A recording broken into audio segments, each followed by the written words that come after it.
welcome back to another episode here of the Gold Coast Titans Frontline Podcast, a podcast that does go through everything Gold Coast Titans, from the men's to the women's to the screaming babies in the background of Clarkey's household. We get into everything here, because don't worry, that screaming baby one day will be a Titans fan, and that's why we are listening to the opinion right now. But obviously, my name is Blaze from BKRsport, ready to rock and roll for the preseason, baby. It's coming up this week, and that's what we'll be talking about today's podcast. And obviously, I'm here joined by Dane from Clarkey's Rugby League column. How are we doing, mate?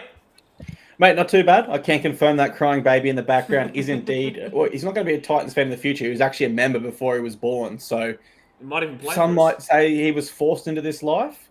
I say his dad made a very good decision on his behalf to sign him up as a member whilst he was still in the belly cooking. At least he's not going to become a Canberra Raiders fan. That's the main thing. You've got him on the Titans wagon already.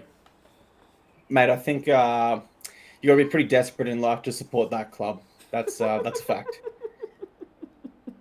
Gee whiz. Okay, listen, he's down there in Canberra. He's already slapped them up. He's slapped them up. Well, gee whiz, we'll have podcast talking everywhere now. But, mate, look, obviously, this weekend we do have a pre-season game. The footy is finally starting. We did get some pre-season games over the weekend, but it wasn't the Gold Coast Titans. We had the Dolphins getting a good slap up over the Capras. We saw the Broncos getting a last couple seconds win over the Winner Seagulls, and also Manly taking on the Rabbitohs behind closed doors, but I did actually still stream that game, which was quite funny. Did you kind of get a good read for kind of the pre-season and get really ready to rock and roll for this week? Yeah, man, I'm pumped for the preseason. It's the preseason challenge. Look, don't get me wrong, it's really nothing. $100,000 split amongst 30 players in a club is not much of a prize at all, and I believe you can gamble on it. I think that's why the NRL introduced a preseason challenge last year. But look, it's still more than a trial, right? It's something a little bit more than a trial. In some ways, I think it's trying to emulate the NBA Summer League, which does build a lot of excitement around the league there. So I think it's great. I think that the administration of the NRL are trying new things. If it really does fail in a few years, we'll just go back to trials. Same as the Las Vegas stuff. If it really fails, we'll just go back to normal round ones here in Australia. So I like the games trying new things, and I am very excited for this preseason challenge, despite it not having too much meaning. Despite the fact the Dolphins are cowards, I'm going to put it out there right now, because they put out a full-strength lineup against us, which we'll go through in a second, whilst we've put up a massive development squad. And by the way, fun fact for you, you can actually bet now on the... bet responsibly, guys. We're not here encouraging gambling at the moment, but you can actually now bet on the preseason games, and you can't bet on our one, though. You can't... I don't think you can bet on our one. It's not saying. Well, so I'm guessing they didn't offer a market for it because that's kids that they don't really know about, mostly against NRL players. A lot of people don't actually know this, man. When it comes to gambling on the NRL, let's say I wager a bet with a gambling company. The NRL actually takes a portion of what I bet. Yeah, so absolutely. That's why they're kind of incentivized to have a preseason challenge where people can gamble, because it's not only making it, I guess, a little bit more exciting for the normal fans, but people that want to have a gamble on it, then the NRL is going to take your money every time. So no doubt that was a huge incentive for him. But I think let's jump into these team lists, man, because you said it. Not only have the Dolphins named a close to full strength squad, they've also named an additional 4 reserves to us, and we know there's infinite interchange, so that's interesting there. Just going through their squad, I think. You look at the fullback, that's Trey Fuller. He's got some NRL experience. Their wings are Jermaine Asako and Jack Bostock. We're hearing Jack Bostock's pushing for a spot there this year. Their centres, Tessie New and Herbie Farnworth, 2 guys with international experience trialling there in week 1. Their halves are Isaiah Katoa and Sean O'Sullivan. Front row, they're going to roll out Thomas Flegler, Jeremy Marshall-King and Mark Nichols. 3 big names for them there. Their back row is also big names. Ewan Aitken, Felice Carfusi and Thomas Gilbert. And then their bench is Max Plath, Valence Tafade, Jake Avarillo, Kurt Donahue, Jerome Burns, Ray Stone. Great on the weekend, Jerome Burns as well. He was. Jeremiah Simbican, Kennelly Lemuelu, Lachlan Hubner, Harrison Graham, Jared Wallace, Mason Teague, and Brenton Barra. Obviously, we're going to break down our team a lot more in depth, but just your thoughts on them naming such a strong side there, in week 1 of the preseason challenge. Yeah, I think, look, I understand the reasoning behind it because sometimes teams just want to get a good start and they want to really kind of piece together what they're going to go with for the year. And the Dolphins, obviously, they've only been in the comp 1 year now. Did get off to a great start last year, though, when they beat the Roosters. I think they won their first 5 games in a row to start the season or something ridiculous.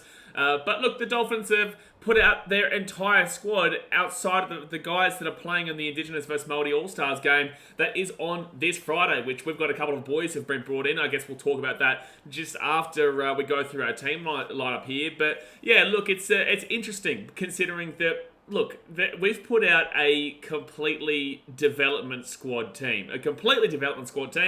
Whilst they've put out pretty much their starters. Now, look, just to clarify as well, we'll get into our team lineup in a second, but I don't believe necessarily that the names we've got on the sheet will be strictly the guys who do run out there in the first half.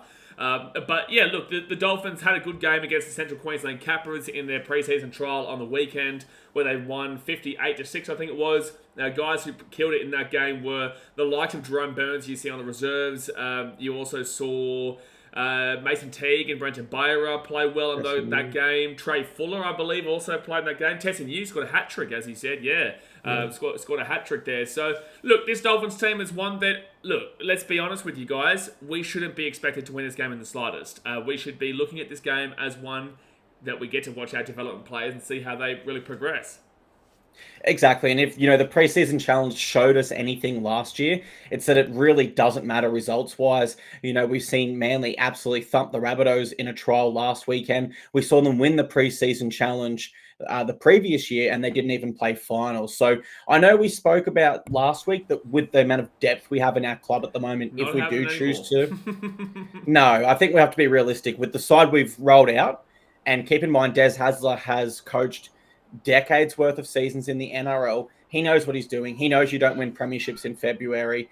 And I think you and I were a little bit ambitious, saying we could win the preseason challenge, but we both assumed we would roll out not our NRL side, but I thought we'd see Keanu Kinney at fullback, for example. And I thought we might see a bit of Brimson at centre. Well, yeah. Well, what I'll say to that is that we'll see the majority of our team next week when we take on the Parramatta Squeals over at Ipswich. I think this one's up there at Sunshine Coast Stadium. But obviously, yeah, the game next week is when we'll start to see most of those guys. But obviously, Desi and Steve Mitchell and Dennis Wharton and the likes, they just don't really care about winning the 100K for the preseason challenge. And it's more about, Desi getting a good read for everyone that we have at our disposal at our club right now. That's the main thing, instead of just rolling out. And which could have been, you could have gone with either tactic. I think, Des could have gone absolutely either tactic where he's done what he's done and put out these development products, or he could have gone with straight up his lineup, and then if that didn't work, next week he could have done that as well. At the end of the day, it's preseason, and the different tactics, it is what it is. I am quite intrigued why the Dolphins would do this in the first week of preseason rather than the second week. But with that being said, they're not our club to worry about. So you can get all you like, but we're just here for we're here to see the guys, and we'll get into our team today and explain a little bit more to you guys about who they are, because a lot of them are actually depth players to our depth players, and that's the thing that we'll get into. Yeah, absolutely. The only tactic I will say about Des that I don't agree with this team sheet is not naming the full 26 men. Of course, it's infinite interchanges. So I think even if we had 4 more kids that are part of our feeder club systems, then you might as well name them and give them an opportunity there to impress or just to assess their depth. But if Des Hasler genuinely, we've probably got close to 15 players that are in our best side that aren't in this lineup. There's 22 here. How deep does the bottle need to run whilst you take a sip of one? But let's jump into the side. Fullback, Jaylan De Groot. What can you tell me about him? Yeah, so look, obviously, guys, we've done a bit of research on a lot of these players whilst we've been looking at this team list, and it has been a little bit difficult with a lot of them. But I do know Jaylan De Groot. I've known him for a little bit now. Tweed Head Seagulls product. He played the preseason against the Broncos last year, which was the 24 draw. This year is 2024. This will be his first season as a development player. He actually started strongly in the Host Plus Cup before being sidelined with a knee complaint after round 5. And I've met him on multiple occasions. He's a real good bloke. He's got a great head on his shoulders. And look, it's a bit of a tough one because he can play fullback, he can play wing. Obviously, they're 2 positions right now that we are absolutely chock-a-block. And, I just think that, look, he's very respectful, plenty of patience, plenty of time to go with him. and hopefully, one day he can come into a position. But obviously, the two positions that he's looking at, as you'll talk about, are very, very difficult to get into. And that's the thing for De Groot. Like, if we're talking fullbacks, Jaden Campbell, Keanu Kinney, and then we're probably going to transition AJ Brimson back there if it gets desperate before he was to get given an opportunity. But an opportunity is an opportunity. He's got a great chance to come out here and impress. I hope he does so. We have had to lose one fullback over the years, Tane Tuapiki. He now plays for the Warriors. I know he was with the Bears and he was doing pre-seasons with us, but there was just no pathway forward for fullbacks at our club. So fingers crossed we can keep a hold of De Groot and find a spot for him, even if it is depth in the future. Our wingers in this one, we've gone with the Burleigh Bears duo from last year who were no longer our feeder. They were last season. And the wingers for majority of that season were Tony Francis, who's yet to make his NRL debut, and Ken Maumalo, who's played internationally for the Kiwis, Samoa, and has plenty of games for the Warriors and Tigers. What are you expecting from these two? And if Ken Maumalo was to trial exceptionally well, could you see a world where he jumps over Tony Francis as our next depth option?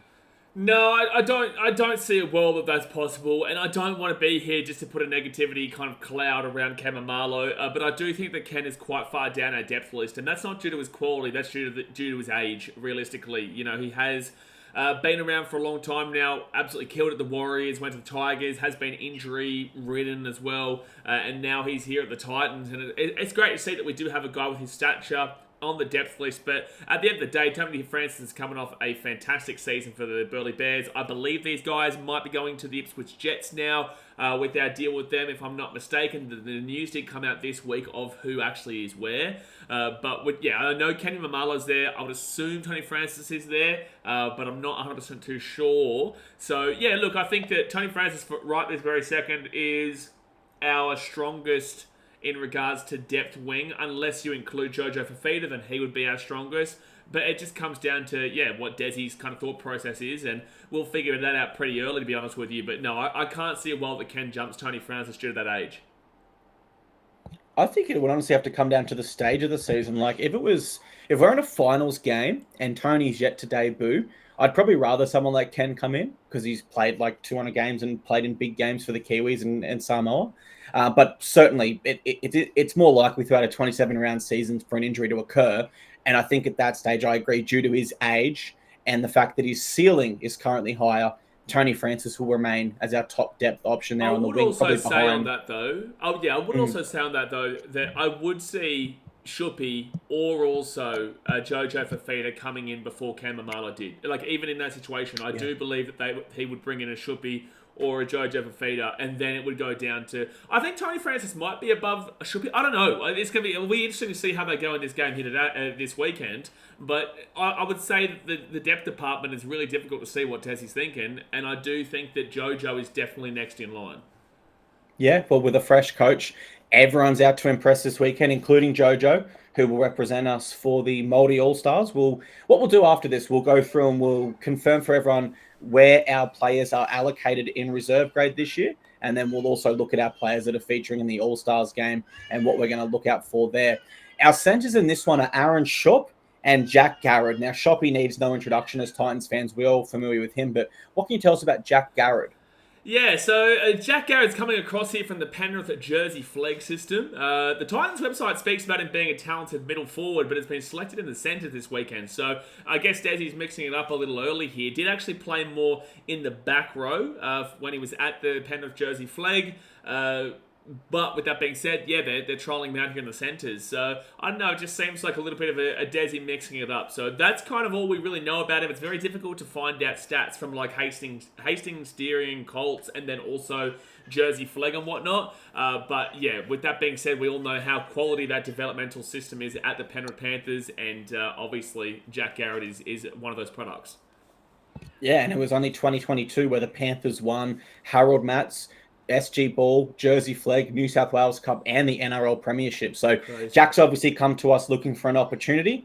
Typically, as you said, a middle forward, but excited to see him rolled out in the centres where it doesn't matter if he's on Tessie News side or Herbie Farnworth. He's got his work cut out. They're two tough matchups, and I'm excited to see him take it head on. Our halves in this one are very inexperienced when you consider someone like Sean O'Sullivan, who's been at the Panthers NRL system, and Isaiah Katoa, who's played internationally for Tonga and also been in that I was going to Penrith say, I system. think he was at the Panther system as well, yeah. Yeah, he kicked a field goal for them in SG Ball to win the grand final. So if he didn't kick that field goal, they actually wouldn't have won every grade. But back to our Titans. Tom Steadman is our 5'8", and our halfback is Kyle Foxwell. I've not heard much or anything of either, if I'm absolutely honest. What have you got on both? Yeah, Tom Steadman, 5'8", he's moving across from the Burleigh Bears to the Tweed Seagulls this season, where he played mostly 5'8" and 14 for the Bears before ex-Titan Tyrone Roberts obviously took over down the stretch. Picked up a train and trial opportunity after just one season on the Gold Coast, as he originally came from the Northern Pride, and based on stats comparing Pride to Bears days, has taken on more of a running game approach nowadays, whilst restricting his kicking. So he's lost roughly 1,000 in the kicking metres, but he's added on 1,000 in running metres, so he's really diversified his game since coming to Burleigh, and obviously now going to the Tweed Seagulls, and is a goal kicker as well. So, Tom Steadman, do you see much in the future for him at the club? It's really tough to say at the moment. Like, we've got so many halves options, and it'll really depend how much longer Kieran Foran plays on. And if he does decide to retire, let's say this year, does Des Hazard look to transition Jaden Campbell or AJ Brimson into the 6 role? Or Tommy Weaver. Or Tommy Weaver, of course. So there's a fair bit to play out before I can confidently say how I think that's going to play out. But I just think that giving yourself a strong chance here in the preseason and a chance to impress a coach like Des Hasler could do him no harm. We saw Tommy Weaver come out this week and say, look, I've almost accepted that I will be the second fiddle half this year, and I'm okay with that. I want to learn and improve every week. And I think all our young halves need to have that mindset at the moment and really latch onto Kieran Foran whilst he's still there and just soak up as much as we possibly can from him.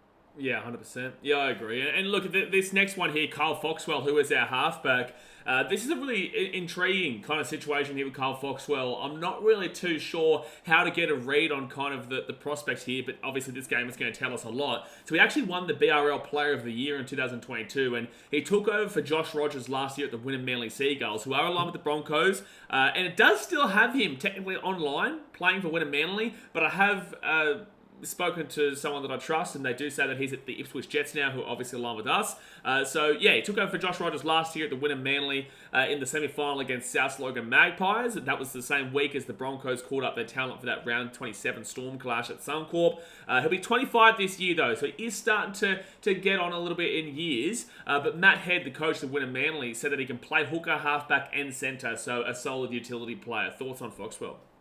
Yeah, not bad. I mean, the fact that he's 25 probably helps with a pretty young, inexperienced spine that we've named in this one. So I don't think that's a bad thing. Yeah. I was going to say if he overtook Josh Rogers, that is impressive because Josh made his NRL debut last year. But it seems like the timing of that was that Josh came up for the debut and that's when he replaced him. Yeah. But regardless, hopefully he has a strong game there and leads us around the park well. Our front row pairing is Luke Burton and Jordan Penquitt. At hooker, we've got Vaka Sikahele. I hope I've pronounced that correctly there. But your thoughts on our front row there, and what can you tell us about them? Yeah, look, the front row are one. It's not Matty Burton coming over here into the front row for anyone who is wondering. He does still play for the Wolf Doggies. This is Luke Burton here, and he is a Tweedhead Seagulls product. He cemented himself a spot in the starting front row spot from round 6 of 2023. Did a little bit of digging into some stats here. Frequently running for 100 plus metres. He peaked at over 150 plus metres 3 times, and achieving his highest at 175 in round 9 against South Logan. In one appearance off the bench in round 3 against North Devils, he ran for 140 metres in 34 minutes with 62 post-contact metres. So that's some really good numbers there for Luke Burton, a guy that most people wouldn't have heard of before, but now you do.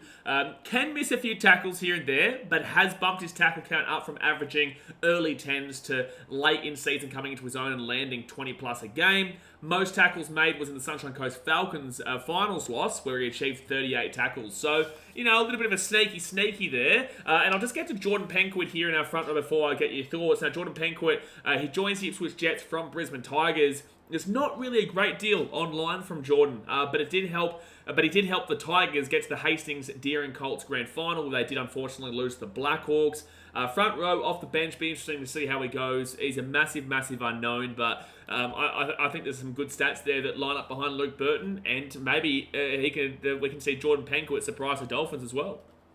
Yeah, I think for Luke Burton, the most impressive thing about running 175 metres there against South Logan is they were first on the ladder at that stage and absolutely flying, coached by Carmichael Hunt. So I think that shows to me a big game mentality where he steps up for the tougher the opposition gets. And I love that in a front rower. And then I think for Jordan there, the exciting thing for him is sounds young, sounds inexperienced. He's coming up against Thomas Flegler and Mark Nichols, two guys that have been in grand finals for the Rabbitohs and Broncos, grindy front row forwards, Flegler and Nichols, I would say, and that's what's really tough, yeah. Exactly right. So there's a really good opportunity there for Jordan. And what about our hooker in this one? Yeah, so Vaka Sikahele, he is someone I'm really looking forward to, actually. Really, really looking forward to. The two guys here, and you'll get to another hooker who is a youth product coming off the bench very soon. But Vaka Sikahele is one that I'm really looking forward to. Interchangeable hooker for the Burleigh Bears in 2023. He scored a try in the preseason game against the Bronx in 2020, that same 24-24 game, and is knocking on the door for a hooker spot if the opportunity does arise. Only missed 2 games in last season's grand final run for the Burleigh Bears, and unfortunately was injured in his first 3 minutes of the game against the Brisbane Tigers. Makes huge meters when he's on for around the 30 to 40 minute mark and achieves between 20 and 31 tackles a game. So, yeah, look, we've got 2 really young hookers here that we'll get into the next one, Oskar Bryant off the bench in a second. But Vaka Sikahele is one to really look out for. Yeah, I'm just wondering, in that game when he got injured, was he the one that suffered the hip drop tackle or was he the one before that? I can't remember, but he was only on for 3 minutes in the game, so yeah. I think it was a pretty. I think the hip drop was a bit later, wasn't it? Well, I don't think he starts, so he didn't really start a great deal for the Burleigh Bears in 2023. He was mainly coming off the bench there as an interchangeable hooker, so I think it could have been. I'm not too sure, but I remember watching it, and it was really sad because he's a great player. Yeah, I remember seeing it, and I remember I was actually in your stream at the time watching it, and we all seemed to agree that it was a hip drop tackle. So if that was him, I'm not 100% certain, but if it is, it's great to see him back and in a starting role there at hooker. Our back rowers are Ryan Foran and Seth Nikotemo. Is it Nikotemo? Seth Nikotemo. I hope I'm pronouncing that right as well, to be fair, because we do follow each other on Instagram, so I hope I'm saying his name correctly.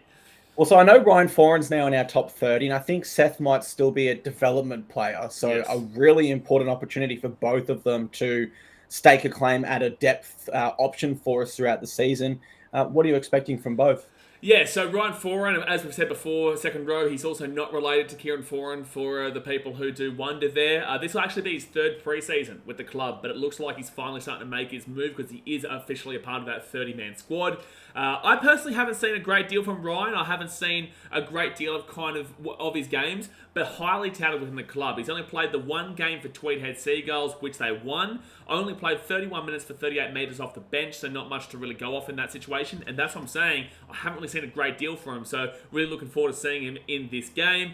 And then plays for the Hastings Deer and Colts for Tweed, so not much stats online for the tournament. And this is what I've been saying. It's really difficult to find out stats from just simply searching on Google for this Hastings Deer and Colts. So if anyone's watching who is involved in that tournament, for the love of God, can you please start putting some stats together? Like, gee whiz, it's really difficult. But Ryan Foran, is really highly touted in this club. So massively looking forward to seeing what he can do here against the guys like Ewan Aiken and Felice Kafusi. And then you got a Seth Nikotemo here, who is a Kieran Park talent. So a lot of these guys are obviously starting to see come up through the Gold Coast actual systems. And this is what I said for a very, very long time. And I would assume that you would agree with this and you can agree afterwards. But with me, I've always said it takes 15 plus years for a club to really establish its roots. Besides the Dolphins, because they've established based on the fact that they have been a Queensland Cup team for a very, very long time in their area. But the Gold Coast, we haven't had that kind of situation, right? So now after 15 plus years, the kids who are actually born, raised, and growing up on the Gold Coast will become Gold Coast Titans fans.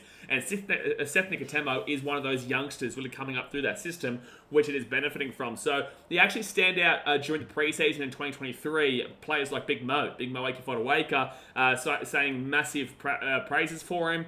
Was a part of the emerging Queensland squad in 2023. Development until 2025, so you are right, he's still got kind of 1 more year where you would assume he'd be ready to jump into the full-time 30, which is kind of what Ryan Foran's done this year. But you've got Justin Holbrook last year, obviously before he was let go from the club, had this to say about him. He's a skillful back rower with quality footwork and a tremendous work ethic. That's great. We are able to bring him into our full-time roster for the next 3 seasons, given he's been a key member of our Pathways program since he was 15. So again, that goes back on the notion that he's a young development product from the Gold Coast. Love to see it, and that's I think those two are really ones that you should look for in this game. If you're looking for specific players, which we might kind of go through our top 3 players to watch afterwards, it would be Ryan Foran and Seth Nikotemo who are knocking on the door. Yeah, I think based on what you said there, I absolutely agree there too. I've got to have my eye on most keenly. I think for Ryan Foran, the interesting thing is that if he's gone from, a younger grade competition there in Queensland straight into a top 30 NRL spot, whereas someone like Seth is on a 3-year development contract, I'm wondering what I assume Justin Holbrook saw in him to promote him so quickly, which is very interesting there. So we could really be about to unearth a hidden gem there. Absolutely. And for Seth, I do love that story. I love any time we hear of people being with the Titans that went to school on the Gold Coast, lived on the Gold Coast, and love the Gold Coast. That's really cool there. Just before we move on here as well, in regards, I will say that it is sad that we've lost Canberra. Obviously, we do have Palm Beach Currumbin and we do have Marsden, but Canberra is a Gold Coast school, and it is sad that they've gone now to, I believe it is the South Sydney Rabbitohs. But with that being said, Palm Beach Currumbin and Marsden are 2 absolutely well-established schools, specifically PVC, who are doing better actually currently than Canberra. So I don't want to sit here and kind of insult Canberra and whatnot. But with that being said, I've got to back in the club that is, or the school that is with our club right now. But at the end of the day, it is sad because we've got a lot of guys who have gone through Canberra. I think AJ played for Canberra. You've also got Dave Fafita, who obviously came through that system. And a couple of these boys. Yeah, Big Moe as well. So, and now obviously, Seth Nikotemo, right? So, look, it's sad. But at the end of the day, we really didn't have a choice. I think the most exciting thing too is if these 2 do perform strongly in this game, being Seth and Ryan, it won't be because they're against cheap opposition. They're against Ewan Aitken, who's a Scotland international, and Felice Carfusi, who's played for Australia, Tonga, and the Maroons. Our lock in this one is Arama Hau, and he has a tough matchup too. They're against Tommy Gilbert, the current Queensland back rower. What can you tell me about Arama? Arama Hau is a player that you should get excited about. He's absolutely a player that you should get excited about, folks. Now, he actually played for the Featherstone Rovers in England in 2023. Mal Meninga actually suggested for him to go over. He was a bit, topsy-turvy about doing it, but he absolutely loved that he did it. But Featherstone are in the 2nd division. As we all know, England loves their promotion, relegation, and sport. So it's not at the Super League level, but he's a massive youngster, right? So you don't expect him to jump into the Super League, which is still a lot tougher than people give it credit for. They do kind of put it down, but at the end of the day, it is still professional rugby league. Started 8 of his 10 appearances there for the Featherstone Rovers. He's a former Australian schoolboys forward. He'll be with the Ipswich Jets in 2024. And this is something that I found really interesting that I really like to see, is that he does mainly look up towards Isaac Liu and Tino Fa'asuamaleaui. So it's great to see that obviously Tino gets mentioned there, and we love that. But Isaac Liu doesn't get the respect in the fan base. And this is what I keep saying to everybody here and on my channel and everywhere. Isaac is well respected within this club. Like, the players respect him, the organisation respects him, and although the fans may not be necessarily the biggest fan of what Isaac Liu has put on the park, at the end of the day, these guys really do respect him. So, Arama Hau looking up to him makes sense that he looks to play lock in the game.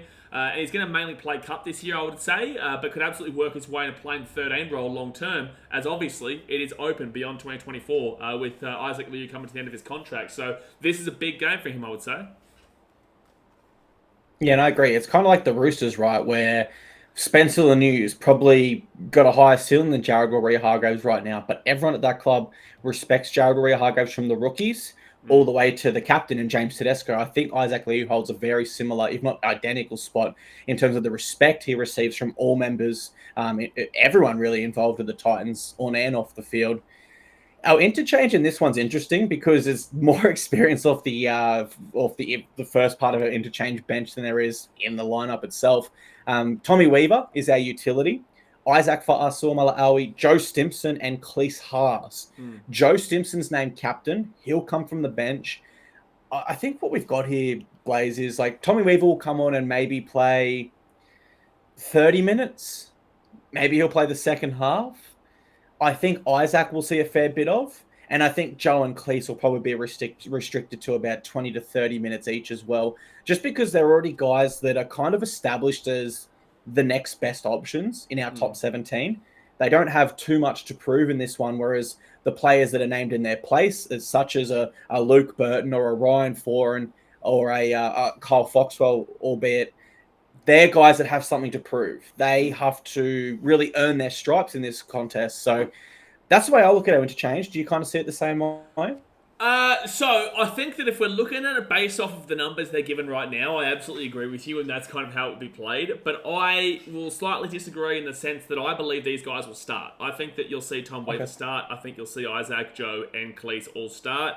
And you probably could see the same with the guys that we're about to mention a little bit, like Pahulu and Harley Smith-Shields and all that. But overall, I do think those guys will probably start, especially considering that we are going up against a full-strength Dolphins squad, right? So if they had played a depth squad as well, now we also have to take into account that they have played a preseason game where it was predominantly depth, but they did still have quite a lot of players like a Valencia Defara and all that in that team, Tessinu and the likes, right?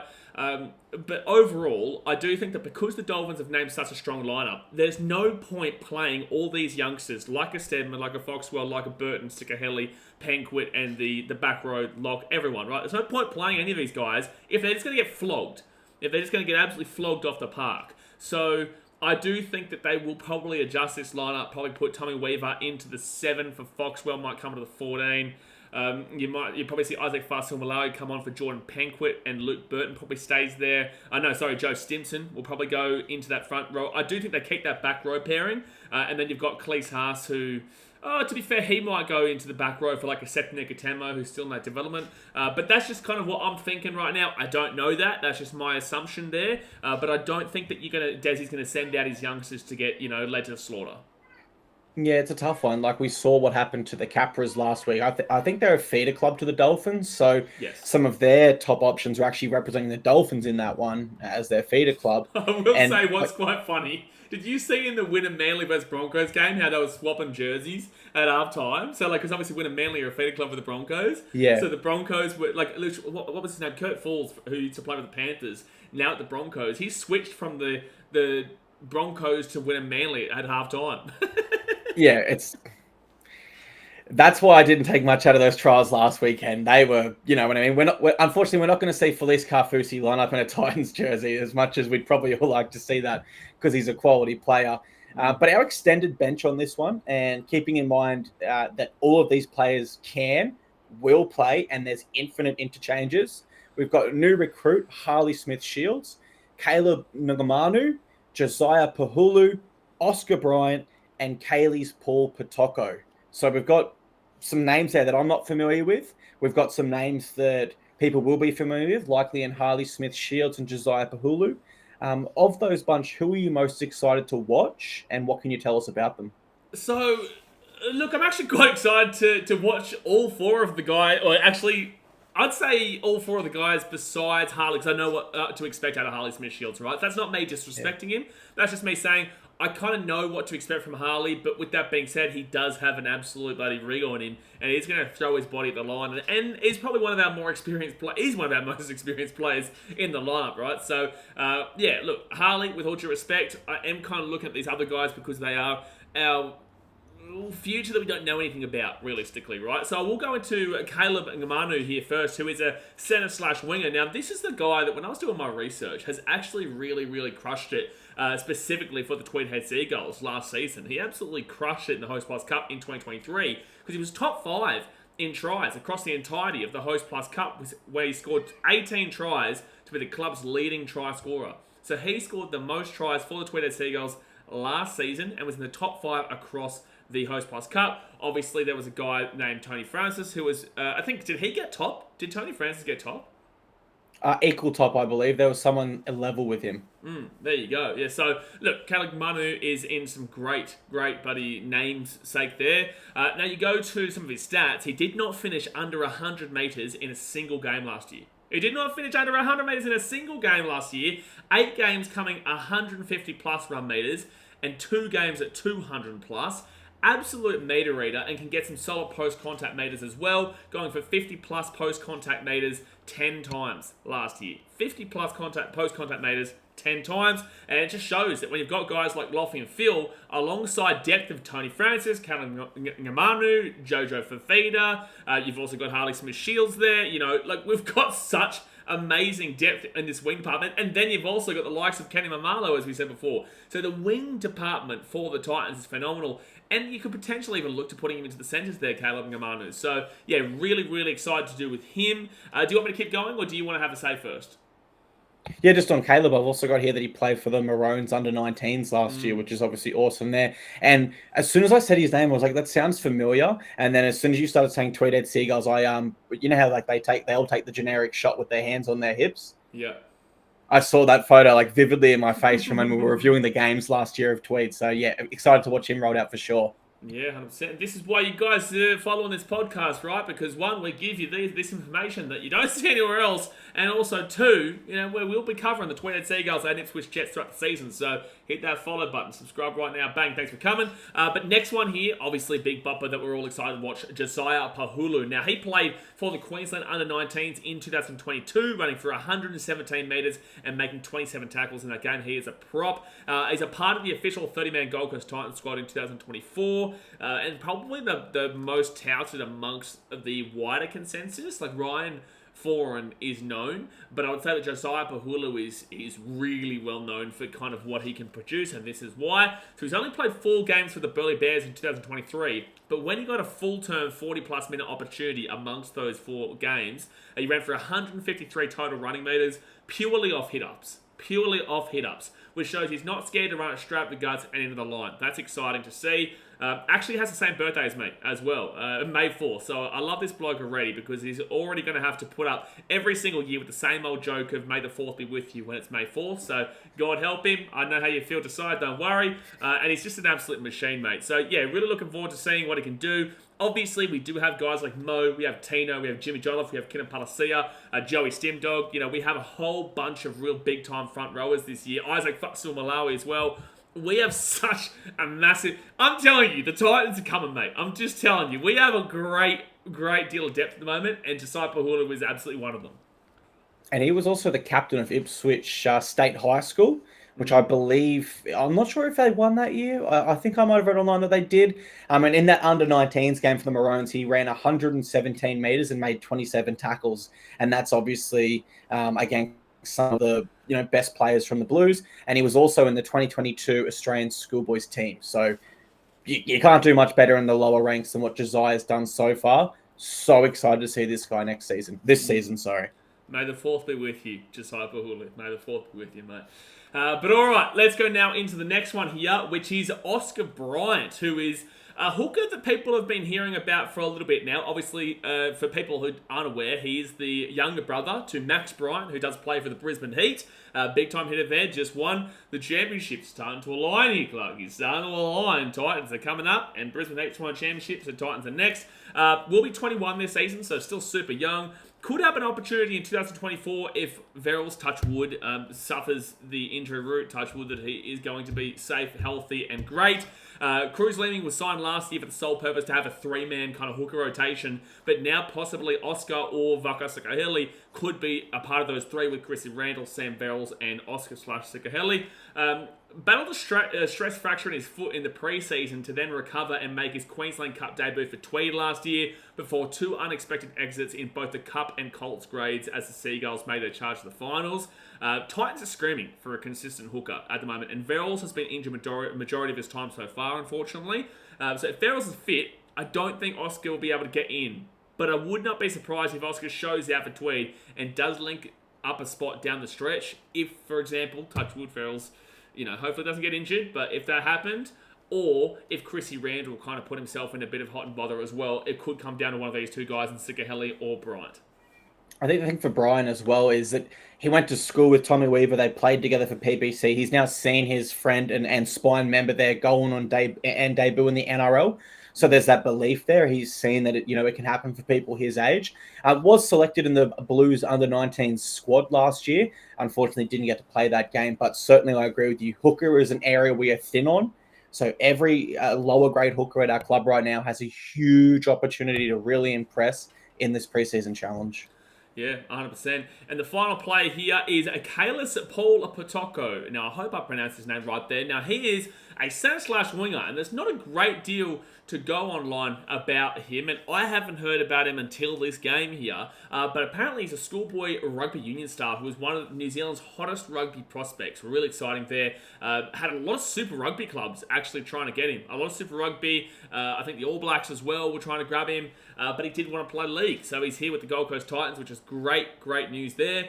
Initially was on a train and trial deal in a bid to earn a spot in the NRL roster. Potoko's career progression across the ditch is one that was totally out of the blue, apparently. So, yeah, he's come across here, ready to rock and roll. Happy that he's come across to our club and models his game off of Joey Manu for the Roosters. So, if you can be someone like a Joey Manu, don't go to the Roosters there, because I know that he's going across to, French rugby. So, let's not go to the Roosters there, Caelys-Paul Putoko. But with that being said, looking forward to seeing what he can provide here. And, real unknown talent.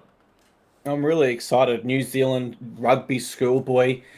We've seen New Zealand rugby talent in our NRLW side with Niall Williams-Guthrie. But he did say this to our club in the preseason when interviewed. He said, I just love this game. It suits me and I feel like I can pursue a career out of this code. League has such a license to be able to have one-on-one battles with your defender. It's so free-flowing, and that's why I fell in love with it. And he's really hit the nail on the head there. This isn't a hate rugby show, but League is definitely more free-flowing in its current state, particularly with our recent rule changes. And the fact that he's saying that he likes those one-on-one battles does make me really excited to see how he attacks coming off the bench there. Can he isolate some tired Dolphins defenders and really create some opportunities for us? So was excited to see him. It's excited after what you said, and then after finding that quote, then I'm even more excited now.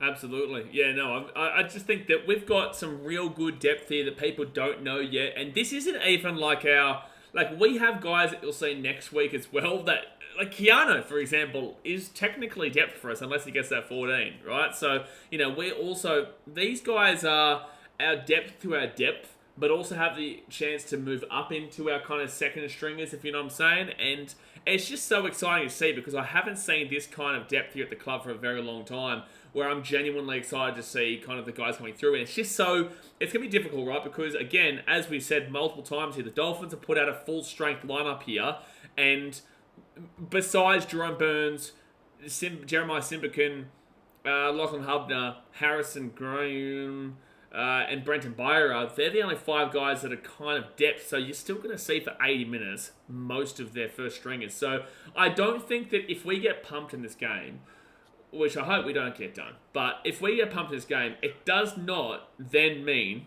that we have a horrible depth. It just means that the guys that we're going up against have more experience. Yeah, spot on. And even 2 of those 5 players you named there for Dolphins are still top 30 players for them. So really, there's 3 players that aren't within their top 30 compared to maybe 4 or 5 for us. And I completely echo your thoughts there that, if the Dolphins want to roll out their depth options or the depth to their depth options, then I'm sure we'll pump them. I'm super confident we'll pump them.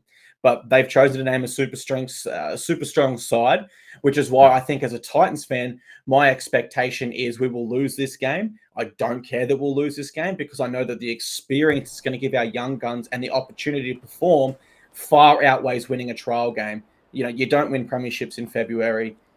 So yeah, that's my thoughts on this one. I expect us to lose, but I'm not fussed if we do. Still super excited. Your final tip for this one? You're going to go with the Dolphins, of course? Yeah, look, guys, you guys know I'm very passionate with this team. I love this Titans team. But with that being said, you do have to lean with the Dolphins in this situation. 1, it's at the Sunshine Coast, and 2, they've got a full-strength lineup besides Hamiso that realistically should put a score past us. But I'm not looking at the score. I'm looking at what the individual performances from guys like Foran, Nikotemo, Arama Hau, those kind of guys. Actually, we'll get into that one now. Name your top 3 in order of who you are looking towards the most and who people should look towards the most for this trial. Okay, well, my number 1's going to be Josiah Pahulu. Just like you said, I think he's the most highly touted coming through our grade at our club at the moment. So he gets my number 1 spot there. Number 2, I'm going to go with... I don't want to be too boring and name 3 forwards, but I will. 2 and 3, I'm going to go Ryan Foran and Seth Nikotemo. I think that Seth is a guy that, as you said, is super exciting because he's come from the Gold Coast system. He's one of those guys like Tommy Weaver that grew up as a Titans fan. And so I think that's awesome that he gets an opportunity here. And then Ryan Foran, I want to know what whoever signed him straight to this top 30 deal was seeing. They've obviously seen something very special, because you look at the man underneath him and Seth Nikotemo. Typically, you come into the NRL via a development deal for a number of seasons before breaking into that top 30. So I'm excited to see what someone saw to say straight away, hey, we want you to go straight into our top squad. So that would be my top 3. What about yourself? Yeah, number 1 is going to have to be Josiah Pahulu. I agree with you there. Josiah is a guy that is a monster, as I was reading out before. Like, he just has some massive stats on him and is just a big bopper and could provide... you'll definitely see him during the Origin period, I would safely assume, when we're losing guys like Tino, we're losing guys like Mo, also Dave and potentially Bowie. So you'll definitely see guys like Pahulu then. But for this game, absolutely Pahulu would be my number 1 to watch out for. Number 2, I would probably actually go and say that it's going to be Arama Hau. I want to look to see what experience he got from going over to Featherstone Rovers and going over to England and playing in the second division and playing 8 out of 10 games there.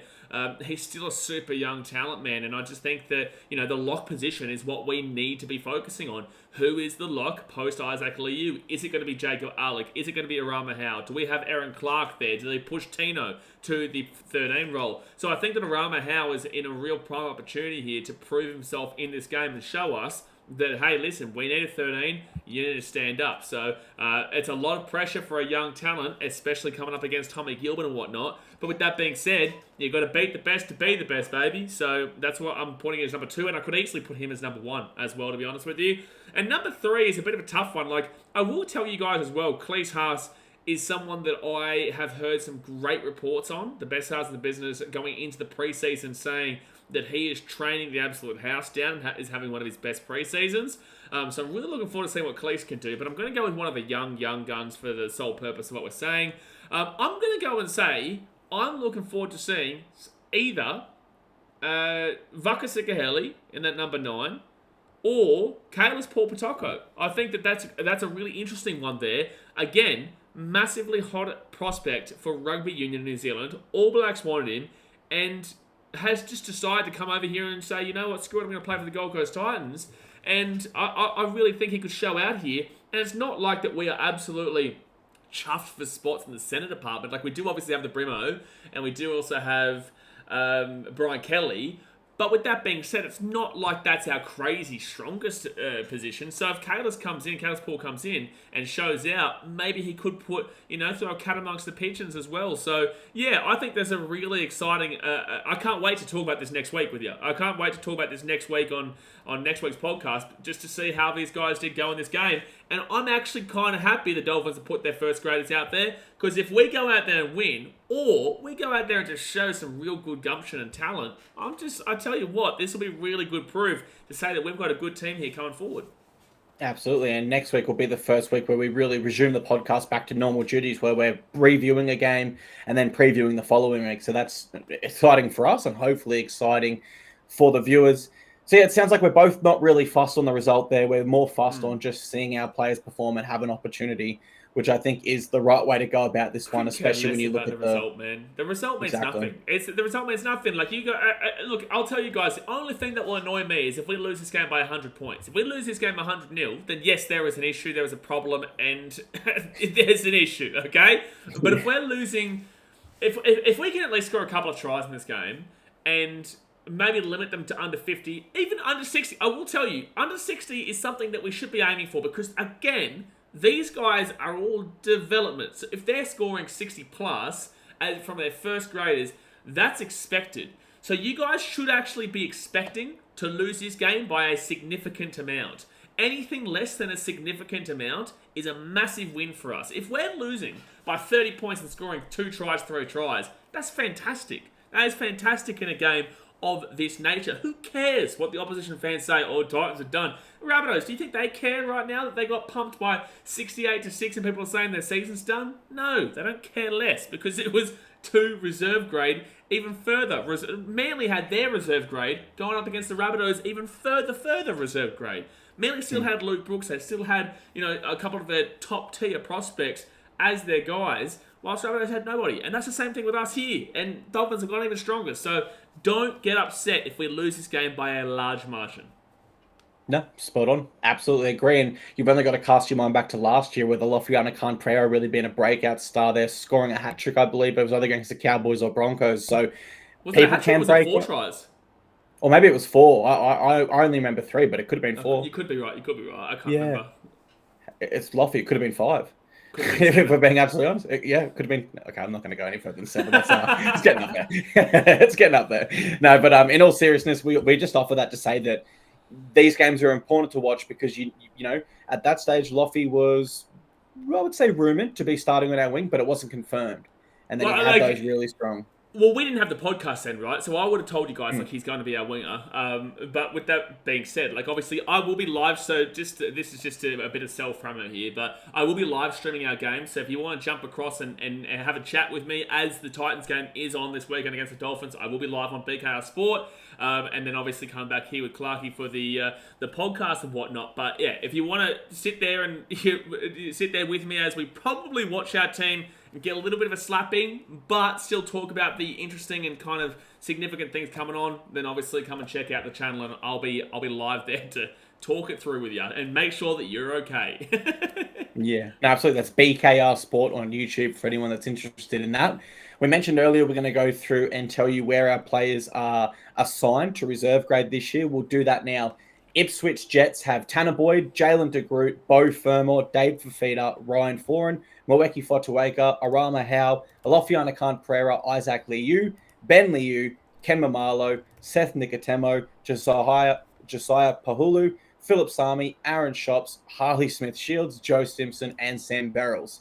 That was a massive mouthful, guys. Stay with me. The other half of our team is assigned to the Tweed Seagulls. Burleigh Bears are no longer an affiliate club with us. They are now with the Broncos. So the players I just mentioned then, they are Ipswich Jets if playing reserve grade next year. And the players that will represent the Tweed Seagulls are Jacob Arlick, AJ Brimston, Oskar Bryant, Jaden Campbell, Aaron Clark, Isaac Antino for Asumala Awi, Jojo Fafita, Kieran Foran. Highly doubt we'll see Kieran there, but you never know. Tony Francis, Cleese Haas, Jamin Jolliffe, Brian Kelly, Keanu Kinney, Keenan Palacia, Chris Randall, Tommy Weaver, and Ryder Williams. I'm so sorry if I just hurt your guys' eardrums with that, but they are where our players are assigned. And if you did miss anything, you can also read the article on the Titans website. What I want to say about that's really exciting about that is that we kind of were right. The guys who were aligned with Burleigh, like some big-time players there that will probably play some minutes of a Tweed, have been allocated to Tweed because, you know, you've seen guys like Keanu Kinney. He was at Burleigh. Now he's at Tweed. You've got, who else was there? You've got Tony Francis, you know, who was one of the better wingers in the comp last year. Is now at Tweed. Who else was it? Was Joe? No, Jojo was Tweed. Isaac. Well, the other thing is like the amount of like forwards that could be playing for Tweed. Jacob Arlick could be there. He was at Isaac last could year. be there. Cleese Haas could be there realistically. Jojo will likely be Jimmy there. Jolliffe. As you said, Jimmy Jolliffe will probably be with us. But then again, our forward depth is amazing. That he might actually see himself in Tweed. Yeah, and then even our centre depth is pretty good, where Brian Kelly could be an option to potentially go back there, depending. So that Tweed side is going to be super strong, especially when, you know, people like Caleb that you said before are there. And then that Jets side, I'm just saying, so Jets didn't do too well last year, did they? They're going through a bit of a rebuild. Jets didn't win a single game last year. Literally, the Jets did not win a single game in 2023. Yeah, that's bad, but I only expect them to improve with the quality of players we'll be sending back there. You know, Ryan Foran's probably someone that'll be there. Isaac Liu, if we go for a more youthful side throughout this year, could be there potentially. Ken Maumalo, a lot of experience there. The only issue that I see... Yeah, go on. Well, just quickly, Josiah Pahulu, he'll be super excited to be back in Ipswich because that's where he went to school. He's another option there, as is Harley Smith-Shields or Aaron Shop in the centre. So they'll have a super strong side as well, man. I will say that, and I believe Ipswich is more aligned, like in regards to their rookies, I'm pretty certain they're aligned with the Roosters, and we are utilising them in a way that is quite interesting, where we're kind of putting our players there because we have so much players, and yet Burleigh's not there anymore, so now we're dispersing our players into Ipswich, which will improve them. But I will say, when you look at this lineup, Tanner's not going to be playing for Ipswich unless, obviously, doesn't perform for the Titans. Jaylan De Groot will. Bowie Firma won't play for Ipswich. Dave Fafita won't play for Ipswich. Ryan Foran, will play. Moe Whakawaka won't play for Ipswich. Arama Hau will play. Loffy won't play. Liu, like you said, maybe not. Probably won't, I would say. But I'd lean to no. Yeah, I'd lean to no. Ben Liu will. Ken Maumalo will. Seth Nikotemo will. Josiah Pahulu, probably, absolutely. But then again, could find his way onto the bench depending on this preseason. Phil Sami, no. Should be, probably. Harley Smith-Shields, definitely. Joe Simpson, probably. And Sam Verrills, no. So I don't think that they've got... I do think that there is still priorities towards Tweed here if you look at it. I do think that you're still seeing priorities towards Tweed. Mate, I agree. I think Tweed is going to be the stronger of our sides we're going to be reviewing each week. But I will be...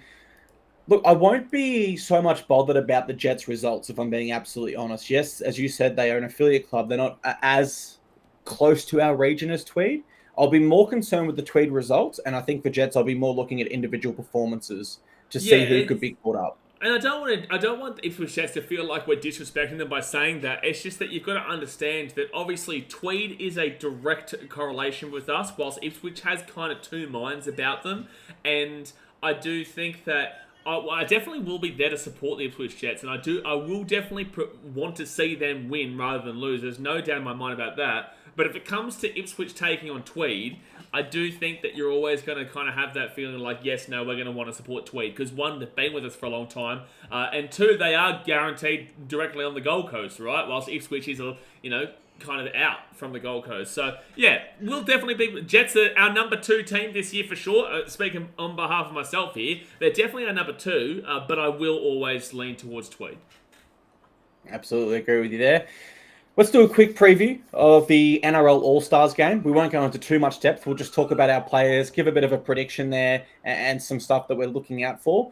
Kenan Palasia is named on the Interchange. Brian Kelly is named on the Interchange of the Indigenous side. And then we've also got... I thought we had a third player there, but if I'm wrong, I know that the wingers are Jojo Fafita and Alofiana Khan Pereira. All right, here's a situation for you. Let's say Loffy makes a break for the Indigenous All Stars and Jojo's on his wing. Given Loffy has the ball over 100 meters, is Jojo going to catch him in a rundown? I just got completely distracted there. Can you say that again? All right. Yeah. So, Alofiana Khan Pereira. My brain completely just caught off for a second then. What did you say? It was a long question. Alofiana Khan Pereira. He makes a break for the Indigenous All Stars. Jojo Fafita is on his opposite wing, and he starts to chase him down. Loffy has a 10-meter head start, but he's also holding the footy. Will Jojo catch him? Will we finally get to see the foot race that everyone wants to see at the Titans? That would be amazing to see. That would be great. Would be, wouldn't it? Dude, scrap the game. Let's just do a 100-meter sprint between these two for either culture. That's what I want to see. Absolutely. I would say that... Well, Jojo is coming off that injury from last year too, that little niggling injury that became more of an injury in his foot or ankle or something like that. I'd probably say right this very second, it's going to be Loff because Loff hasn't had the injury. I do get a little bit scared that maybe Jojo's lost a little bit of confidence, so I'm probably going to back in Loff there, but it would be an interesting battle. It would be very, very fun to see that. Off the interchange for the Indigenous All-Stars, we've got Brian Kelly.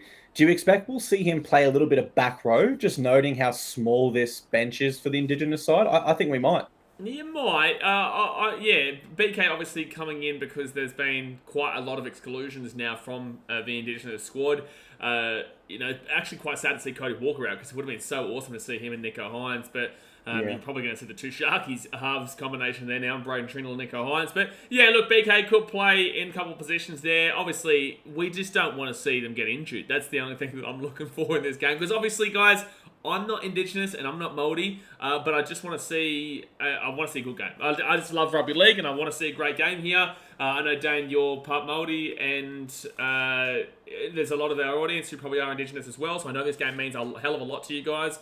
So it is great to see, and it's one of my favourite actual times of the calendar. But at the end of the day, I also just don't want to see these players get injured in this game. I guess it's the same as Origin, though, and I have an absolute belief in Origin. I guess for me, I would back in Indigenous over Maori just because it is Australia, right? No, that's fair enough there. I've always been, split on who to support there because although I have heritage from New Zealand, being Indigenous from there, I'm obviously a proud Australian as well, and it's our Indigenous culture. So I've always enjoyed just the battle. I have favoured my own heritage in recent years, but as you said, I just always hope that it's a great close game like it has been in some previous ones. There's been some rippers, and it was invented by the Titans' greatest ever player, in my opinion, Preston Campbell. So it's brilliant there. Our final player to look out for the Titans in this one is Keenan Palasia from the bench for the Maori All Stars. I'm going to make a call right now, man. No, thank you. So he's going to come on when either Shaq Mitchell or Josh Kerr go off. Mm-hmm. At that point, I see Adam Elliott or Josh Curran pushing to front row. And then I see a smaller member having to play back rower. Maybe a Zach Fulton, maybe a Jordan Grant or a Brian Kelly. I actually reckon Keenan's going to run over 150 meters. I think he's going to be super destructive. And I would tip him for MVP, but I can't go past Joseph Tarpany. If Joseph wasn't in this game, I would. But just seeing Joseph Tarpany tear up this game in the past, seeing him tear up for the Kiwis, seeing that level he goes to in rep games. Unfortunately, I love Keenan, but I can't put him over Joseph Tarpany. But I think Keenan will be a clear second best for the Maori All Stars. So you're saying the Maori All Stars are going to win the game? Yeah, I think so. I think it's going to be really tight in the outside backs. You do have to give that advantage to the Indigenous All Stars. Absolutely. You got to say Mitchell, Adokar, Hammer, Staggs, and Loffy. You've got to go that way. But then I also think if you look at the Maori All Stars backs, Dane Gagai's there, as is Matt Tomoko. So there's some strong options there as well. But we know in football, the biggest thing, there's a saying in football that backs win the game, the forwards decide how much. And I do think you see a much more powerful forward pack on this side. Royce Hunt, Brandon Smith, Leo Thompson versus Shakai Mitchell, Kieran Mosley, Josh Kerr. That's just starting front rowers.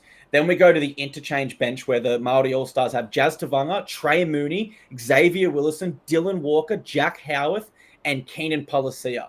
Yep. That's a lot of size there, man, coming off the bench. And I just think if their forwards can get the momentum early and they can defend wide out well, then there's probably going to be enough momentum in this contest for halves like Cody Nikorima and Jerome Hughes to do their thing. Where the concern comes from, the entire spine for the Maori All Stars are running players.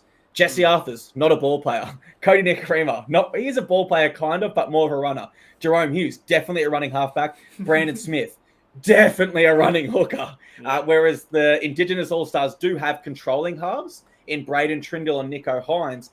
Not only do they have controlling halves, though, Blaze, they've got halves that have done a whole preseason together there for the Sharkies and played together last year. So absolutely, it's a really tough game to pick.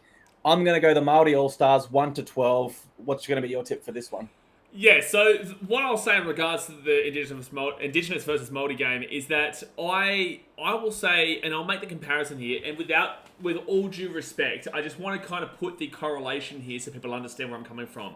The Tigers are a forwards dominant team with a back line that just doesn't know how to get it done, right? The back line of the West Tigers, awful. The forward pack, amazing. And we saw it specifically in the Titans-Tigers game from 2023 in round 1 at Leichhardt where they just dominated our line but couldn't score. And then we would find a way to score because guess what? We have good try scorers, right?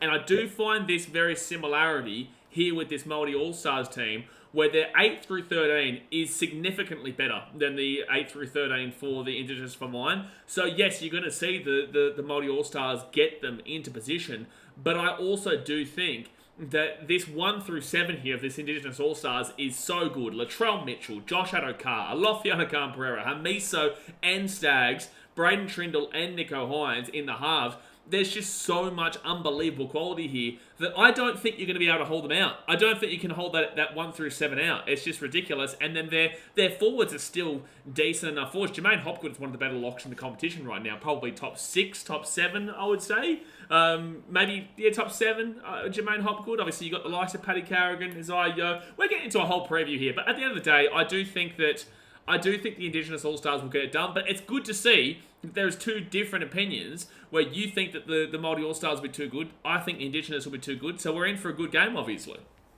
Mate, we are sick puppies. We literally said we're not going to get into it, and then we both gave a preview.